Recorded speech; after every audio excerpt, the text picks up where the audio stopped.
Hi friends, आ गए हैं आज हम वीडियो बनाने। मौसम बहुत ज़बरदस्त है। डॉक्टर साहब देख कैसे हो भाई? सब ठीक ठाक? सब ठीक ठाक ही हैं। तो दोस्तों आज मौसम बड़ा ज़बरदस्त था, तो हमने सोचा चलो आज थोड़ी हल्की हल्की बारिश के अंदर ही वीडियो बनाई है। तो आ गए हैं आज हम वीडियो बनाने। एक बहुत अच्छी साइट है हमारे इधर जंगल की, तो वहीं पे तो ठीक है दोस्तों, इतना ही बताना था कि बारिश के माहौल में आए हैं हम देखने। आज पीछे जानवर गाय माता भी घास चर रही है। तो ठीक है दोस्तों, करते हैं, अभी मिलते हैं वीडियो में। ठीक है, थैंक यू।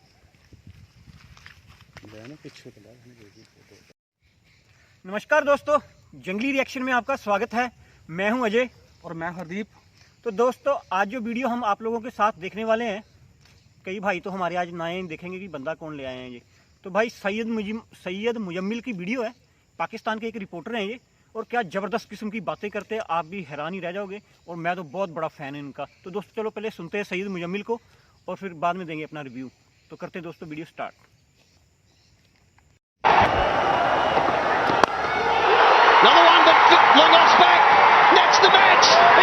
तो पूरी दुनिया में रेसिज्म के ख़िलाफ़ बात करने वाले, इस्लामोफोबिया के ख़िलाफ़ दिन मुकर्रर करवाने वाले, इमरान खान की तारीफ़ें करने वाले कि वहाँ पे इस्लामोफोबिया की बात करके आया है, अपने राइट्स मांगने वाले, यूके के अंदर अपनी हुकूमतें मांगने वाले, अमेरिका के अंदर एंटी अमेरिकन सेंटिमेंट फैलाने वाले और एंटी अमेरिका रैलियाँ निकालने वाले पाकिस्तानी इस वक्त पूरे मुल्क में ये कह रहे हैं कि तमाम अफ़गान चने भूनने वाले और लोअर बींग्स हैं।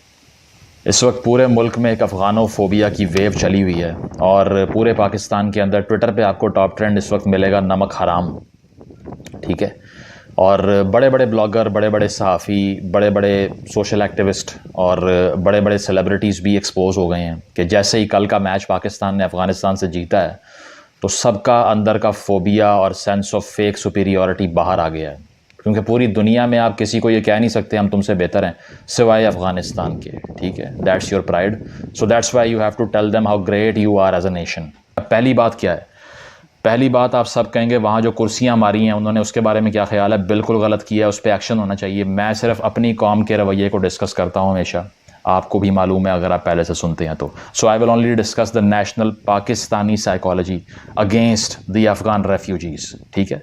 तो इससे पहले कि आप उस पर अटैक कर दें, तो सब मिल के ये बावर करवा रहे हैं तकरीबन 12-13 लाख जो अफ़गान बाशिंदे पाकिस्तान में बसे हुए हैं, रेफ्यूजीज़, उनको कि तुम लोगों की कोई औकात नहीं है और तुम सब के सब चने भूनने, बूट पॉलिश करने आते हो। हमने तुम्हें नौकरियां दी हैं, हम तुम्हें रोज़गार भी देते हैं, हम तुम्हें पालते हैं। तुम्हारी मजाल नहीं होनी चाहिए कि हमारे क्रिकेटर के सामने भी तुम स्लेज कर सको। हालांकि खेल के मैदान के ऊपर लाखों ऐसे वाक़यात ह्यूमन हिस्ट्री में सामने आए हैं जब ऐसा भी हो चुका है कि प्लेयर्स जाके शायकीन को, स्पेक्टेटर्स को मारना शुरू हो गए, दूसरे टीम के प्लेयर्स को। इतना वायलेंस होता है फुटबॉल के अंदर, NBA के अंदर, NFL के अंदर।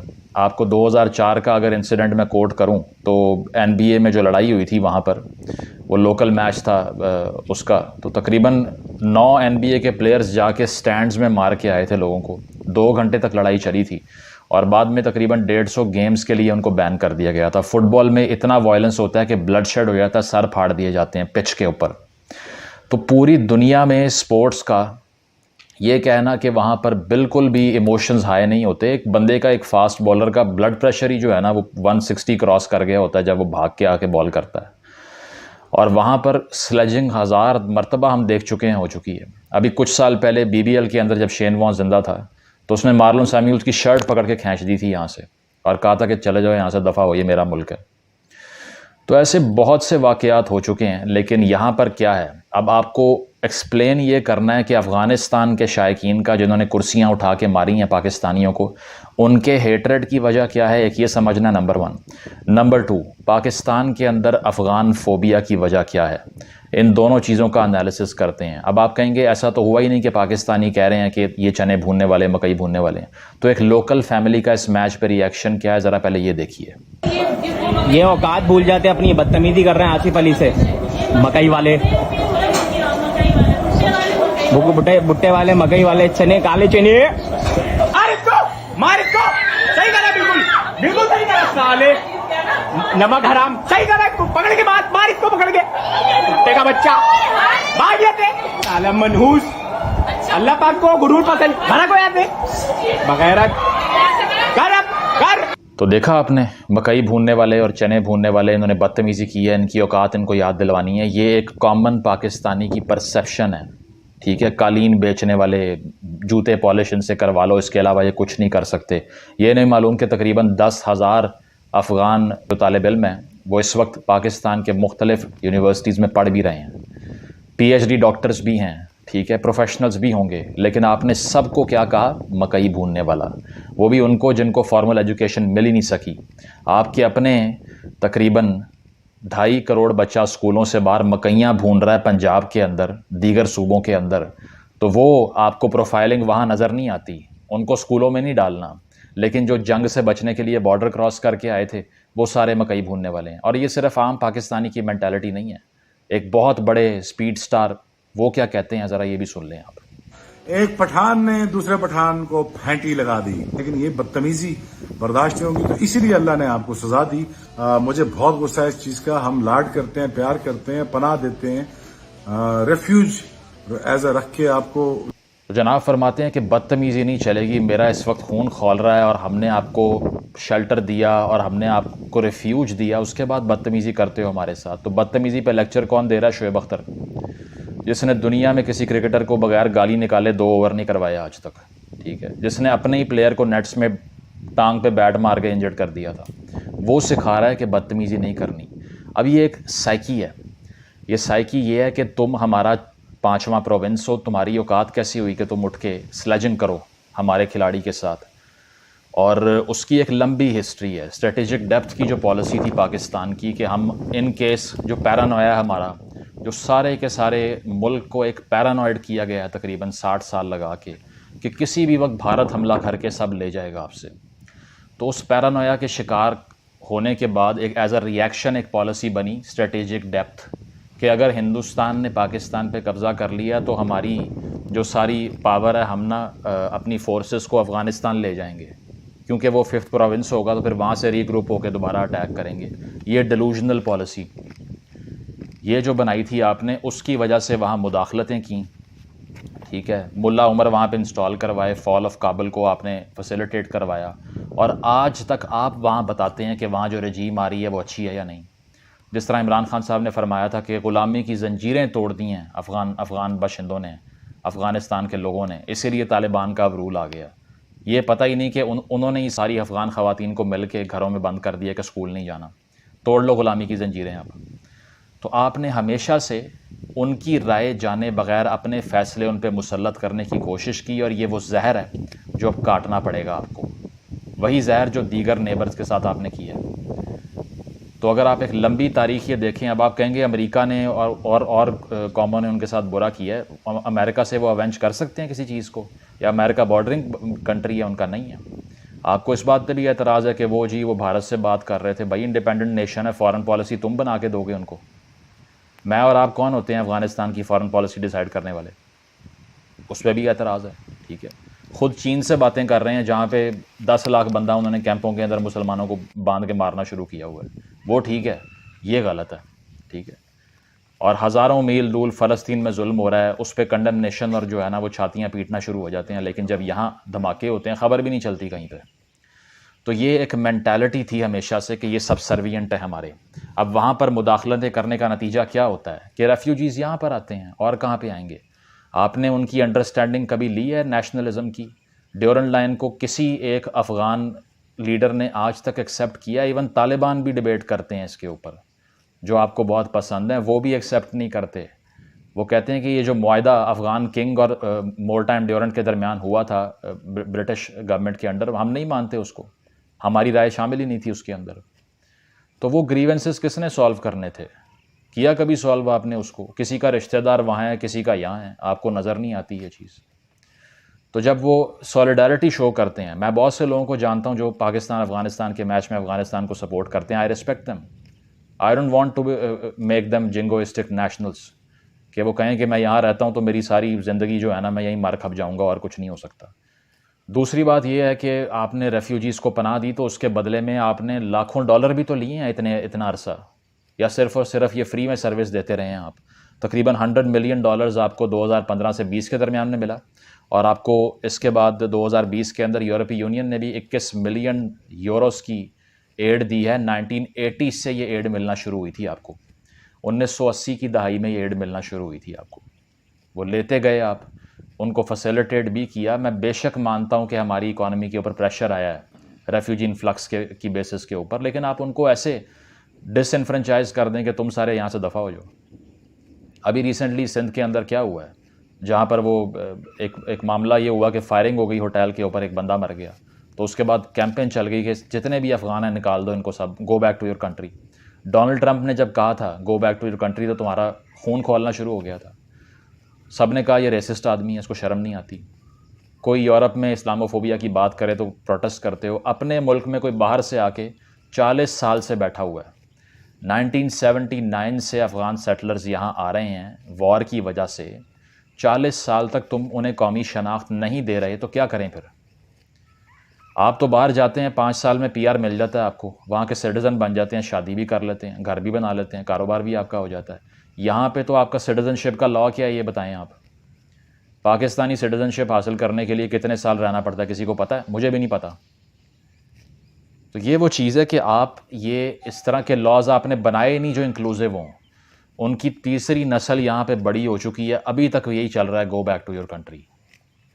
UNHCR की मैसिव एड की बेसिस पे उनको फैसिलिटेट करते आए हैं और कहा उन्हें क्या जा रहा है, नमक हराम। ठीक है। और एक आर्ग्यूमेंट ये होता है कि अगर ये सारा कुछ पाकिस्तानी स्टेट ने उनके ख़िलाफ़ किया है तो वो आम लोगों से क्यों बदला ले रहे हैं, वो आम लोगों को क्यों मार रहे हैं? तो भाई स्पोर्टिंग पैशन है, उसके पीछे कोई ज़रूरी नहीं है कि कोई नेशनलिज्म का हेटरेड भी इन्वॉल्व हो। 1000 दफ़ा स्टेडियम्स में फ्रेंडली कौमें लड़ पड़ती हैं।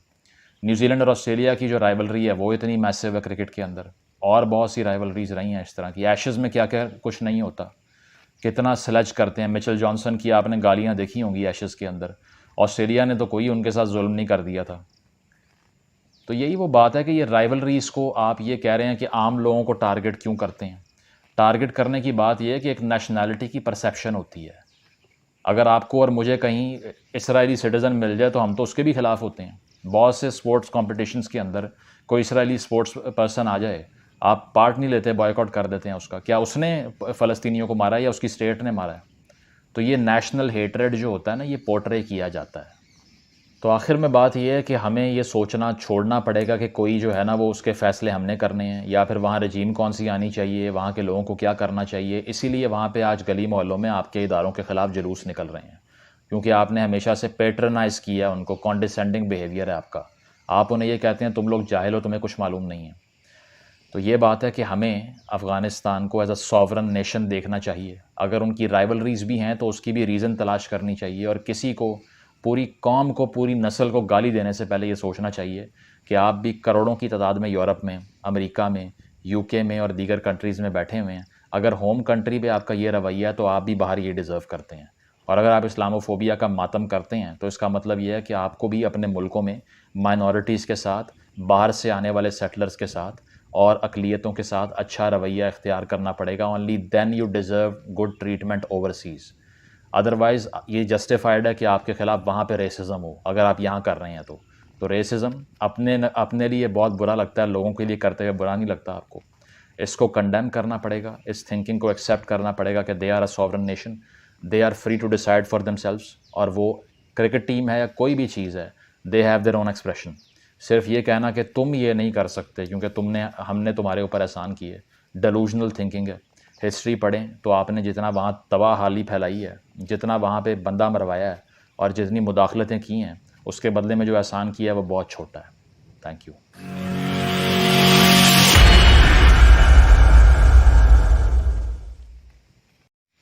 तो दोस्तों वीडियो हो चुकी है ख़त्म।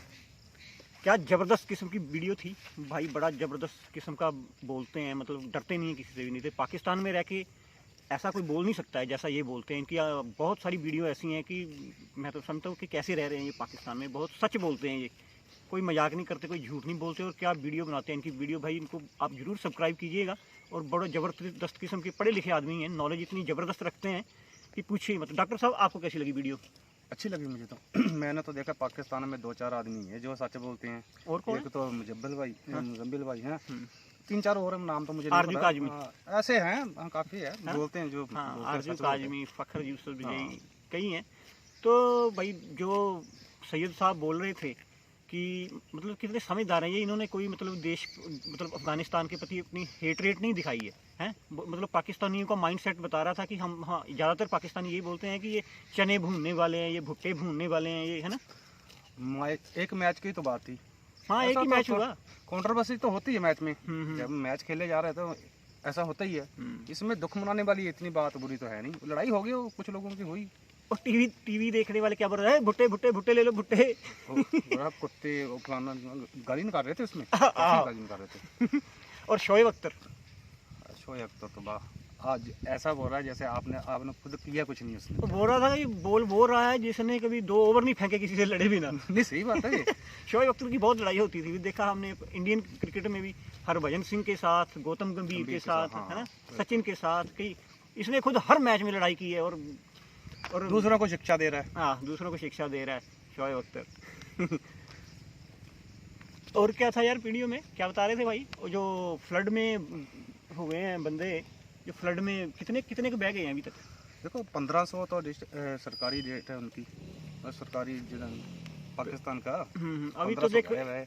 अभी तो ये एड मांगने लग पड़े इनके, शायद यूएन सेक्रेटरी आया हुआ है पाकिस्तान में भी। हाँ हाँ, उससे- रेट थोड़ी मांग रहे हैं, उससे कश्मीर की बात कर रही हैं वो। अच्छा, कश्मीर की बात कर रहे हैं उससे। हाँ तो अभी इनको बोल रहे हैं अफगानियों को कि गो बैक योर कंट्री। हाँ, और वैसे तो बोलते हैं ये हमारे भाई हैं, हमारा मुसलमान हाँ। ब्रदर मुल्क है, तो अभी क्यों बोल रहे हैं इनको बाहर निकलो हमारे देश से? हाँ पाकिस्तानी जितने भी वहाँ पे रहते हैं ना अफगानिस्तान में, इनको अभी एक मैच की बात हुई तो इन्होंने उनको गो बैक करना स्टार्ट कर दिया। और नहीं जो लिंच के बहुत कर रहे हैं उसकी ना। अफगानिस्तान के जो रहते हैं पाकिस्तान हाँ में, पाकिस्तान, वही बोल रहा हूँ। हैं? तो मतलब वैसे बोलते हैं कि ये हम मुसलमान भाई हैं, लेकिन अब देखा थोड़ा सा झगड़ा क्या हुआ है तो ये पूरा देश उनको बाहर निकालने को पड़ गया है। लेकिन एक बात देखी, इनको पड़ी सही है, मैच में जो पड़ी है ना उनको सही पड़ी है वो। बहुत मजा आया। कुर्सियाँ और- तोड़ी उसने, स्टेडियम के अंदर तो छोड़िए, बाहर गाड़ियों में भी मारा उनको। बाहर उनको गाड़ियों से निकाल के मारा है भाई। इससे साबित करके अफगानिस्तान के पब्लिक जो पाकिस्तान से बहुत नफरत करती है। बहुत ज़्यादा नफरत करती है, क्योंकि वो तालिबान की हुकूमत को बिल्कुल पसंद नहीं करते भाई। नहीं करते, मजबूरी की वजह रहना पड़ा था, क्या करें वो। जब से तालिबान की गवर्नमेंट आई है अफगानिस्तान में, तब से औरतों का निकलना मतलब बाहर बंद है, स्कूल लड़कियों के बंद है, कोई लड़की स्कूल नहीं जा सकती। तालिबान में जो बाकी टेररिस्ट हैं, और ये उनको सपोर्ट करते हैं कि गुलामी की जंजीरें तोड़ दी हैं इन्होंने। बिल्कुल बिल्कुल, अभी तोड़ दी ना जंजीरें उन्होंने, देखा कोई लड़की बुर्के से बाहर नहीं आ सकती, 10 साल की ऊपर से बच्चा कोई स्कूल नहीं जा सकता। यार पाकिस्तानियों ने हजारों लेडीज बंदे वहाँ के मरवा डाले हाँ, अफगान युद्ध में, जो अमेरिका का साथ देकर। बहुत पैसा इन्होंने कूटा है हाँ और बहुत अफगानी बेचारे मरवाए हैं। लेकिन अफगानिस्तान में बड़ा तरस आता है हमें देख के, क्योंकि वो बेचारे गरीब लोग, कभी उन पे बम फोड़ देते हैं, कभी कोई मस्जिद में धमाका हो जाता है। वो भी अभी माइनॉरिटी तो अफगानिस्तान में बिल्कुल ही खत्म हो गई है। बिल्कुल 0% है। है ना? अभी वो बदला ले रहे हैं आस्ते आस्ते डोरी लाइन पे। नहीं, मैं उसकी नहीं बात कर रहा। मैं माइनॉरिटी तो खत्म होगी, 0। जैसे मतलब अभी 2 कुछ सिख बचे थे, लेकिन उधर भी पीछे गुरुद्वारा में एक बार हमला कर दिया था ना। हाँ हाँ, तो अफगानिस्तान में बहुत बुरे हालत हैं दोस्तों। और जो बेचारे अफगानी पाकिस्तान में आके रह रहे हैं, वो कोई ऐसे तो है नहीं, शौक से रह रहे हैं बेचारे। वो नहीं रह सकते टेररिस्टों के बीच में। कौन अपने बच्चों को मरता देखना चाहता है? वो बेचारे इसलिए रह रहे हैं। और ये पाकिस्तान वाले अगर उनकी बेइज्जती करेंगे तो ये गलत बात है, क्योंकि अफगानी वो बेचारे गरीब हैं जो आए हुए हैं, वो भी refugees। मेहनत करके पैसा कमा रहे। तो वो क्या करें, वो उधर यूएनओ भी पाकिस्तान को पैसा देता है उनके रहने का, रिफ्यूजी मैं का। वही तो बात कर रहा हूँ। तालिबान की गवर्नमेंट है, स्कूल वहाँ पढ़ाई लिखाई कुछ है नहीं है, पढ़ने उनको दिया नहीं जाता है, तो वो बेचारे भुट्टे करेंगे, बूटे पॉलिशी करेंगे और क्या करेंगे। ये बात आप समझनी चाहिए पाकिस्तानियों को। और मुजम्मिल भाई बिल्कुल सही बोल रहे हैं, वीडियो इतनी ज़बरदस्त मतलब उन्होंने समझाया है, लेकिन पाकिस्तानी समझने वाले हैं नहीं हैं, जाहिल है ये, जाहिल। दिमाग नहीं है इनके पास यार, नहीं है। मतलब इनके मंत्रियों के पास दिमाग नहीं है, वो पता नहीं कौन कौन से बयान छोड़ते रहते हैं। वो शेख रशीद कौन से बयान छोड़ता है, इनका बिलावल भुट्टो कौन से छोड़ता है। तो लेकिन खैर ऐसे बंदे जिंदा हैं अभी पाकिस्तान में, तो सर्वाइव तभी तो देश कर रहा है, सर्वाइव कर रहा है ना। हैं थोड़े बहुत ही, फिर ज़्यादा देर करने नहीं वाला है मेरे को लग रहा है ये सर्वाइव। तो चलो ठीक है दोस्तों, वीडियो को करते हैं यहीं पे समाप्त। बड़ी ज़बरदस्त वीडियो थी, भाई को सपोर्ट कीजिएगा और हमें भी सपोर्ट कीजिएगा दोस्तों। सब्सक्राइब जरूर कीजिएगा वीडियो, और बेल आइकन को दबाना बिल्कुल भी मत भूलिएगा, क्योंकि आने वाली हर वीडियो का नोटिफिकेशन आपको मिलता रहेगा। तो ठीक है दोस्तों, करते हैं वीडियो समाप्त। जय हिंद, जय Bharat and thanks for watching.